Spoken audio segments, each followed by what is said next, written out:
What is going on, guys? In this video, I'm going to be covering this little Google Sheet that I created with a couple hours of messing around with ChatGPT, since I am not great with Excel or Google Sheets spreadsheets.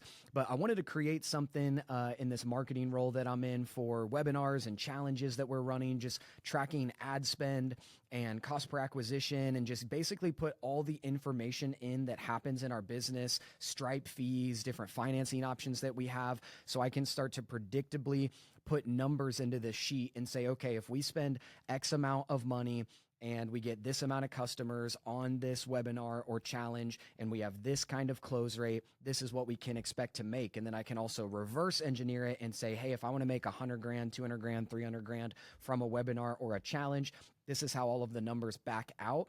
And that means we need to spend X amount on ads and have this, dollar amount of cost per acquisition and all that type of stuff. So today I'm going to just kind of break down this whole sheet. This may be very applicable for some of you. This may be very different than a model that some of you guys are running. But if you're running a webinar or a challenge, or you find yourself in marketing and you're anything like me and you're a creative person and not necessarily a left brain numbers analytical type of person, developing something like this helped me out a ton, and I'm more than happy to get you access to it. Obviously, no great way to do that right here on YouTube, but you can just follow me on Instagram at Luke_Relfs, REELFS. I'll put a link in the description to my Instagram. Just shoot me a DM. I always look at that stuff, and I'd be more than happy to hook you up with this so you can start to use it. If you're running webinars or challenges and trying to figure out how much money do I spend on ads, like what are all my numbers and all that type of stuff. So just going to give you a little bit of an overview of all this type of stuff and what's all in here and how it all works together, because it's pretty sweet. Again, I'm not a big numbers person, but this has helped us a lot figure out what we need to spend on ads and what we can expect to make if we are able to hit all of these other metrics. Because over time, I've learned that marketing is just math and psychology. So trying to get a lot better at math and psychology to become a really great marketer. So I'll kind of give you an idea of what we do. Myself and a guy by the name of Cap Chatfield run a monthly challenge. Sometimes it's 3 days. We've been moving it to 4 days right now. And we sell tickets to this 3 or 4 day challenge for $97. We have a $100 VIP upgrade. And then we use this challenge as a one-to-many sales presentation to sell a $10,000 coaching program. We just recently moved the price to $12,000. So that's some of the information that you see here. But I'll give you a breakdown of how all of this stuff works together. And again, you may not use some of these financiers. Your numbers may be completely different. You may be running a webinar and not a 3 or 4 day paid challenge. It may be free, but you can still take different things out of this or input your own data and get a good idea on, hey, if I want to make X amount, this is what I need to expect to spend on ads. Or as you're developing your campaigns and they're going and you're seeing what your cost per acquisition is to get a customer, you can kind of back those numbers into the sheet and have a good idea so you can spend. Because this is the biggest problem I ran into, is like I was scared to spend money on ads. I was like, I don't really know what amount we should be spending, what the cost per acquisition should be, and how all this stuff breaks down. So I'm gonna try not to get like too in the weeds with all of this and just kind of show you guys this this sheet that I made here. And if you can utilize it for what you're doing with running ads for your challenges or webinars, then awesome. Otherwise, there's just hopefully some gems in here that you can take away from. So this is kind of an idea of what we did on this last challenge. So any of these cells that are blue here are data points that when you put stuff in, it will adjust a lot of these other different numbers here. And so there's a bunch of different things here. I'll just quickly give y'all an overview of what all of this is. So here at the top, this is where you put in the amount that you are planning to spend. And obviously, as things go along, you can adjust this if you need to cut spending some, or you're going to ramp it up and spend more than you initially thought you were going to. You can start to plug that number in there. Here, I just put our target cost per acquisition. Again, I'm not going to get too in the weeds with this, but this was a big part of what I learned, is that if you're doing a paid challenge or webinar or anything of the sorts, you don't want to base your cost per acquisition off of, what your average order value is for somebody coming into the challenge. So for example, again, we sell general admission tickets for $97. There's a $100 VIP upgrade. Over 50% of people typically, as you'll see here in the sheet right under this, upgrade to VIP. but we get this cost per acquisition based off the close rate that we have on the challenge for the $10,000 or $12,000 offer. We historically have about a 10% close rate. So if we have 100 people on the challenge, I want to add show rate in here as well, because that can affect it, because not 100% of the people that get a ticket or opt into a webinar or challenge are going to show up. We have a really high show rate typically, but that kind of backs in to these numbers as well. I don't have that in there right now, but I will probably add that eventually, but this still works super well to give us at least an idea of what all this will work out to. But point is I'm trying to make is that the target CPA needs to be based off of just getting new people, one customer, into the challenge or the webinar or whatever the case is. So for us, that number really is actually quite a bit higher than $400 or $500 even, because on average, if we have a 10% close rate, we have 100 people who get into the challenge, 50% of those people upgrade to VIP, we'll make about $100,000. That's not all cash collected, but we'll make about $100,000 from a 10% close rate with 100 people in the challenge.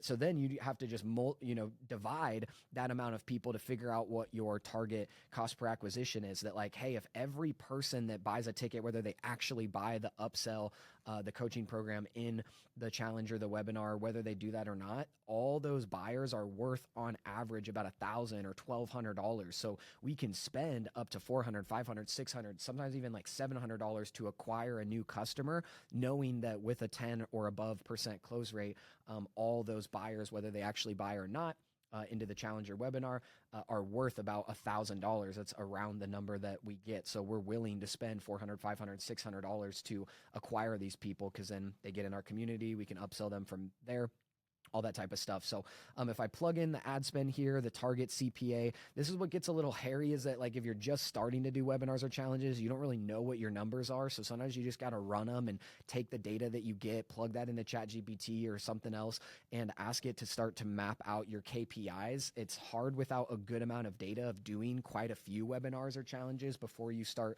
to get a better idea of what your KPIs are going to be and what you can afford to spend to get a customer. Sometimes your close rate is going to be higher. Sometimes it's going to be lower. Sometimes you're going to get a lot of people in the Challenger webinar. Sometimes it's going to be less people. Sometimes the ad costs are going to be up or down. Like there's a lot of variables, but this at least gives us a good picture of what we can expect. So we have our VIP upgrade in here because this doesn't inherently affect the target CPA.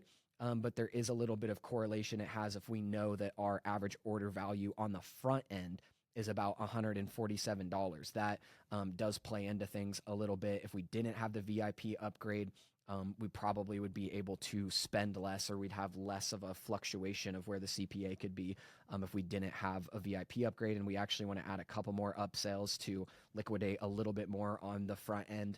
But it's honestly pretty rare that we even have like 100% liquidation rate right off the bat, aka whatever we spend on ads and whatever we make on the front end is like the same, or we're profitable. Our goal is just like spend as much money as possible, get as many people in the challenge as possible, because if it converts well, then we'll always be, at a ROAS of 2, 3, 4, 5, something in that range, and be pretty profitable.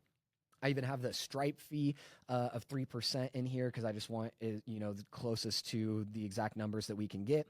This is where you put your estimated close rate percentage at. So historically, we have about a 10% close rate, which is in there. We have a financer called Split It.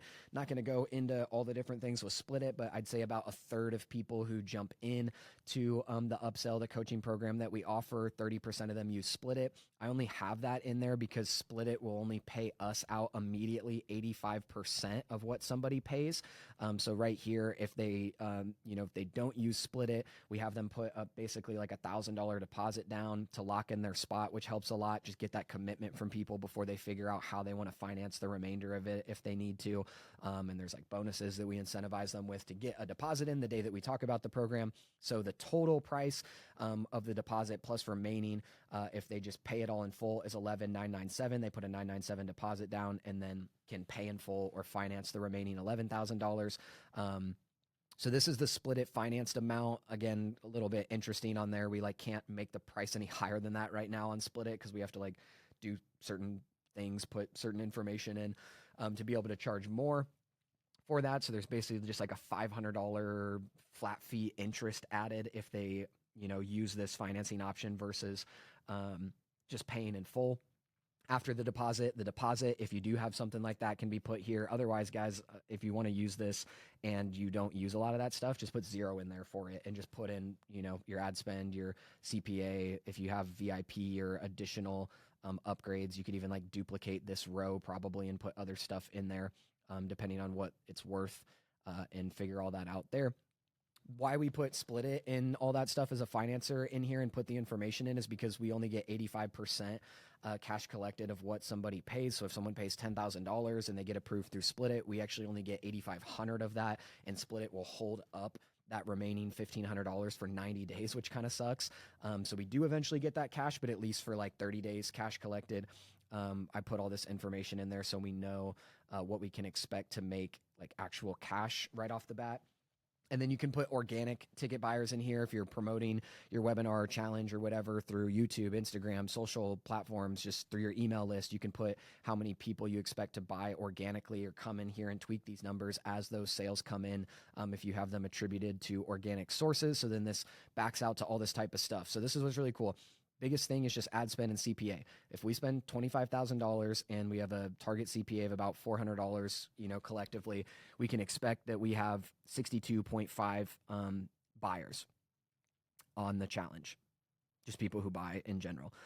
So that means this is all the info that comes in from that. This is what we can expect front end per buyer. Right here, front end net revenue per buyer. So again, this is how all this breaks down. 62.5 times this $8,911 gets us to what we see down here. So this would be the deal again if we have 62.5. Gets a little confusing with stuff like that, but maybe we should just put that in whole numbers, but whatever. This gets us to estimated back-end buyers. If we have that 10% close rate, 10% of the 60 ticket sales close, and that's 6 people. So then this factors in with all of that type of stuff, what we could expect to make from all of these different things. Sometimes it's going to be a little off, but this gives us a good idea. So then again, this is where we get the total net revenue front end plus the back end is about $80,000.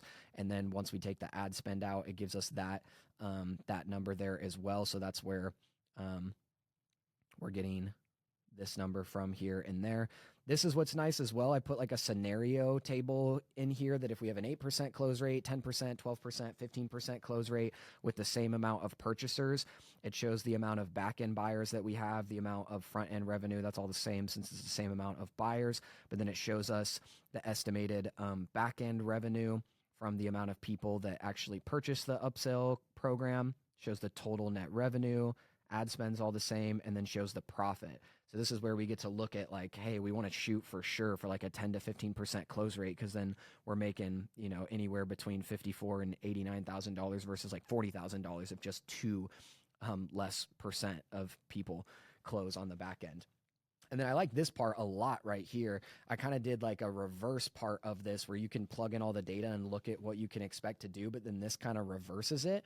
And then for us, since the guy I work with has a pretty big organic brand and we have quite a few people join our challenges and buy tickets for basically $0 from coming from organic sources, we put this info in here. If we want to make $200,000, then that means that per person, on average, we'd make about $1,200 per person on the challenge. So again, that's where we get that CPA, that if our CPA is $400 right here, that means, we're at a 3X, where if everybody is worth $1,200 and we spend $400 to acquire them, that's the number you want to go off of. And you don't want to get freaked out that you're down a couple $1,000s or even tens of thousands of dollars on the front end, as long as the back end closes, or you're calling people after and closing them, and just making sure that you're around the close rate percentage that you want to have. So this is cool because I can plug in, like if we want to make 300,000, then all this gets adjusted here. And that means we would need, I think I can plug this in here as well. If I have 0 organic buyers, still we want to make $300,000 at a CPA of 400, it would probably be way above this. But then this backs out into all of this here, that if there's 0 organic buyers, we would need 236 people to buy via ads.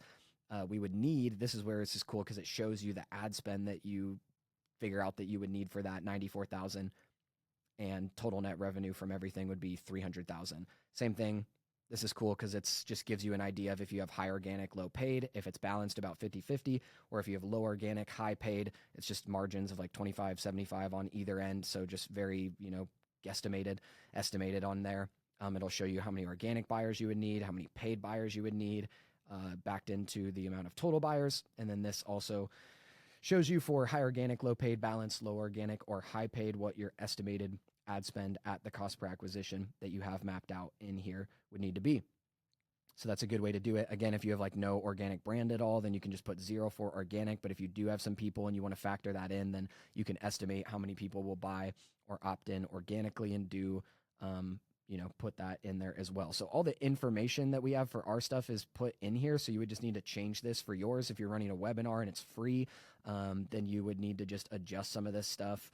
Trying to remember where, I think it's on here somewhere where some of the main information's inputted, where it knows like our challenge tickets cost $97 and the VIP upgrades $100 and all that type of stuff. But it's cool because this is kind of the reverse deal of it, where you can plug in what you want to make and then what you can estimate to spend depending on how many buyers you have from ads and then how many people come in from organic. So I'm still working this stuff out.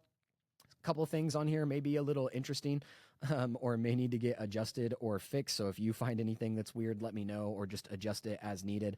Otherwise, if you would like to just grab this, I'm happy to send it to you so you can use it and tweak it as you see fit for your deal. But this helped me a lot, just kind of be able to plug all these numbers in and get a good idea on how to kind of estimate everything for ad spend, organic buyers, what we want to make, all that different type of stuff. So yeah, wanted to share that with y'all. Just hit me up on Instagram if you have any questions, or drop any comments down below about this. Otherwise, wanted to make a little video about this, show you how this all works. And again, let me know if there's any issues with it. I'm going to continue to tweak this and make it better and just make it super solid, because I think this helps kind of just give you a good idea of how everything works on here. So sick. Thanks for checking this out.